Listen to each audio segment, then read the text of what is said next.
Guarantee ಅನುಷ್ಠಾನ ಸಮಿತಿ ಮಾಡಿ ಅದರಲ್ಲಿ 2-3 ಜನಕ್ಕೆ ಕ್ಯಾಬಿನೆಟ್ ಸ್ಟೇಟಸ್ ಕೊಟ್ಟು ಅಲ್ಲಿ ಏನು ಕೆಲಸ ಇದೆ ಅಂತ ಒಂದು ಅನುಮಾನ ಬಂದಿತ್ತು. ಬಹುಶಃ ಸಾಮಾನ್ಯವಾಗಿ ಏನಾಗುತ್ತೆ ಸರ್, ಒಂದು ನಿಗಮ ಕೊಟ್ಟರೆ ಅಲ್ಲಿ ಒಂದು ಕಮಿಷನ್, ಒಂದು ಸಿಸ್ಟಮ್ ಇರ್ತದೆ, ಒಂದು ಆಮದಾನಿ ಇರುತ್ತೆ. ಯಾವುದೇ ಒಂದು ನಿಗಮಕ್ಕೆ ಯಾವುದೇ ಒಂದು ಹುದ್ದೆ ಕ್ರಿಯೇಟ್ ಮಾಡಬೇಕಂದ್ರೆ ಅಲ್ಲಿ ಒಂದು ಆಮದಾನಿ ಇರ್ತದೆ, ಜವಾಬ್ದಾರಿಯ ಜೊತೆಗೆ ಒಂದಷ್ಟು ಆಮದಾನಿ ಇರ್ತದೆ. ಆ ಥರದ್ದು ನೇರವಾಗಿ DBT ಸ್ಕೀಮ್ ಇದು, ಫಲಾನುಭವಿಗಳ ಅಕೌಂಟ್ಗೆ ದುಡ್ಡು ಹೋಗುತ್ತೆ.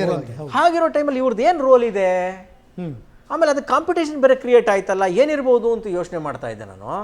ಇವತ್ತು ಈ ಹಗರಣ ನೋಡಿದ್ರೆ ಏನೋ ಒಂದೇ ಖಾತೆಗೆ 19,000 ಅಕೌಂಟ್ಗಳನ್ನ ಲಿಂಕ್ ಮಾಡಿದ್ದಾರೆ ಅಂತ ಹೇಳಿದ್ರೆ 19,000 ಜನರದು ಅಂದ್ರೆ 60 ಕೋಟಿ ರೂಪಾಯಿ ಅಂದ್ರೆ ಆ ಅಕೌಂಟ್ನ ಫೇಕ್ ಮಾಡ್ಕೊಂಡು ಅಲ್ಲಿ ಬಂದು ದುಡ್ಡನ್ನ ಇವ್ರು ಯಾರೋ ಎತ್ತಿದ್ದಾರೆ. ಬೇನಾಮಿ ಅಕೌಂಟ್ಗಳನ್ನ ಯಾವುದೋ 1-2 ಅಕೌಂಟ್ನ ಇಟ್ಕೊಂಡು ಅದಕ್ಕೆ ಒಂದು 19,000 20,000 50,000 ಅಕೌಂಟ್ಗಳನ್ನ ಅದಕ್ಕೆ ಲಿಂಕ್ ಮಾಡಿಬಿಟ್ಟು ನೇಮ್ಗಳನ್ನ ಫಲಾನುಭವಿಗಳಿಗೆ ಲಿಂಕ್ ಮಾಡಿ ಆ ದುಡ್ಡನ್ನ ವ್ಯವಸ್ಥಿತವಾಗಿ ಎತ್ತುವ ಕೆಲಸ ಇಲ್ಲಾಗಿದೆ. ನಾವು ಹೇಳೋದೇನು ಗೊತ್ತಾ, ಸಿದ್ದರಾಮಯ್ಯನವ್ರ ಕಾಲದಲ್ಲಿ ನಡೆದಿದೆ, ನಾವು ಹೇಳಲ್ಲ, ಅದರ ಅಗತ್ಯವೂ ಇಲ್ಲ. ಲಕ್ಷ್ಮೀ ಹೆಬ್ಬಾಳ್ಕರ್ ಅವರ ಮೂಗಿನಡಿ ನಡೆದಿದೆ, ನಾವು ಹೇಳಲ್ಲ. ರೇವಣ್ಣ ಮತ್ತು ಅವರ ಏನೋ ಗ್ಯಾರಂಟಿ ಅನುಷ್ಠಾನ ಸಮಿತಿ ಇತ್ತಲ್ಲ, ಅವರ ಏನೋ ಮುತುವರ್ಜಿಲ್ ನಡೆದಿದೆ, ನಾವೇನು ಹೇಳಲ್ಲ. ಆದರೆ ಆ ಬಡವರ ಹೆಸರಲ್ಲಿ 2,000 ಹಣನ ಒಂದು ಅಕೌಂಟಿಗೆ ಮಾಡಿ 100 ಕೋಟಿ ನುಂಗಿದಾರಲ್ಲ, ಈ ಕ್ರಿಮಿಗಳು ಈಚೆ ಬರಬೇಕು. ಇದಕ್ಕೆ ನಿಮ್ಮ ನಿಜವಾಗಲೂ ನೀವು ಹೇಳಿದ್ರಲ್ಲ 10 ರೂಪಾಯಿ ತಿನ್ನಕ್ಕೆ ಬಿಡಲ್ಲ ಅಂತ ಹೇಳಿದ್ರಿ, ನೆನಪಿದೆಯಾ? ಪಾರದರ್ಶಕ ಆಡಳಿತ ಕೊಡ್ತೀನಿ ಅಂತ ಹೇಳಿದ್ರಿ, ನೆನಪಿದೆಯಾ?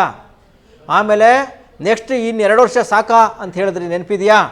ನಿಮ್ಗೆ ನಿಜವಾಗ್ಲೂ ಇನ್ನೂ 7 ವರ್ಷ ಕರ್ನಾಟಕನ ಆಳಬೇಕು ಅಂತ ಅನಿಸಿದ್ರೆ, ಆ ತಾಯಂದಿರ ಆಶೀರ್ವಾದ ನಿಮ್ಮ ಮೇಲೆ ಬರಬೇಕು ಅಂತ ಹೇಳಿದ್ರೆ, ಜನಸಾಮಾನ್ಯರ ವಿಶಸ್ಸು ನಿಮ್ಮ ಮೇಲೆ ಇರಬೇಕು ಅಂತ ಹೇಳಿದ್ರೆ, ದಯಮಾಡಿ ಇದನ್ನು ಒಂದು SIT CBI ಕೊಡಲ್ಲ. ನಿಮ್ಗೆ ನಂಬಿಕೆ ಇಲ್ಲ, CBI ಕೊಟ್ಟರೆ ಏನಾಗುತ್ತೆ, ನಮ್ಮ ಹತ್ರ ಬರ್ತಾರೆ ಅಂತ ಭಯ ಪಡ್ತೀರಿ.